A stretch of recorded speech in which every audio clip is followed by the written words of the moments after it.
మనిషిని హిందువుగా చూడొద్దు, ముస్లింగా చూడొద్దు, క్రైస్తవుడిగా చూడొద్దు, బౌద్ధుడిగా చూడొద్దు. మనిషిని మనిషిగా చూడొద్దు.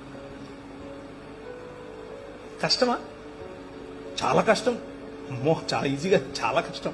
మతం తట్టుకోలేదు, బట్టలు చింపేసుకుంటుంది. నిజంగానే. అంటే ప్రభు అయిన యేసుక్రీస్తును చంపింది ఎవరు అంటే మతమే కాదా? ఆమె రాంగ్?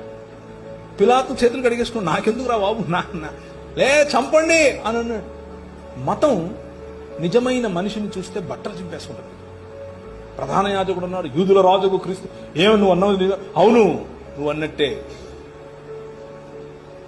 మనుష్య కుమారుడు ఆకాశ మెగారుడై దిగివచ్చుట మీరు చూస్తారు అని అంటే ఇంతకంటే ఎక్కువ సాక్ష్యం కావాలని బట్టలు చింపుకున్నాడు. మతము తట్టుకోలేదు మనిషిని. Try to live a real human life. నిజమైన మనిషిగా బ్రతికి చూడు. మతం మెల్లిమెల్లిగా తన పట్టు కోల్పోతుంది. That's what Paul did. Paul చేసింది అదే.